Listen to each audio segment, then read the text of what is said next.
qui oxygène le cerveau, le ginkgo biloba, tout ça c'est connu dans le codex pharmacologique. Il faut se mettre dedans, il faut rentrer dans cette démarche-là. Voilà, il n'y a pas de sorcellerie, il faut rentrer dans cette démarche pour consentir rapidement. Voilà. Comment faire pour éviter le cancer? Moi, je dirais comment faire pour éviter les cancers. Parce qu'il y a cancer des poumons, il y a cancer du foie, il y a cancer du pancréas, il y a cancer des intestins, il y a cancer des reins. Mais tout ça est lié à tout ce qu'on a ingurgité comme aliment. C'est pas en 2 jours, hein. Un cancer peut se préparer sur 7 ans. Les spécialistes vous diront cela. 7 ans, 8 ans, 9 ans, ça se prépare.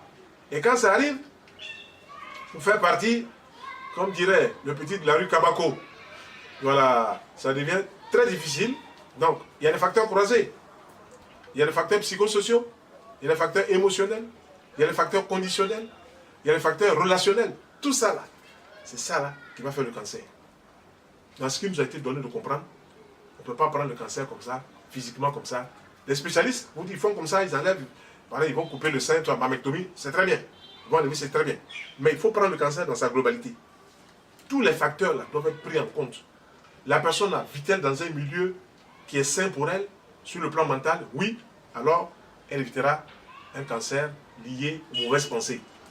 Si elle vit dans une maison où la vibration est de bonne qualité, les fenêtres ne sont pas toutes fermées, que l'air circule bien, c'est aussi bon.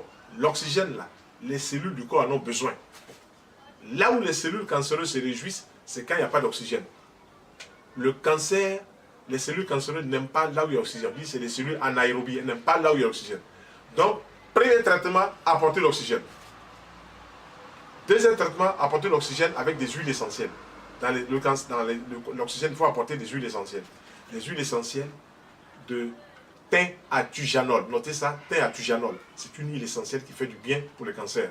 Thym atujanol, huile essentielle de ravinsara, huile essentielle de niaouli, huile essentielle de eucalyptus. Apporter de l'oxygène oxygéné, ce que j'appelle l'oxygène catalytique. Il faut apporter, en plus de l'oxygène qu'on donne, il faut apporter autre chose dans cet oxygène. Ensuite, il faut bourrer son corps de crucifères, choux de Bruxelles, choux de brocoli. Il faut manger tous les choux là, rouges, choux violets, suffisamment. Ajouter avec quoi? La pomme de terre crue. Ajouter avec quoi? Des betteraves rouges crues.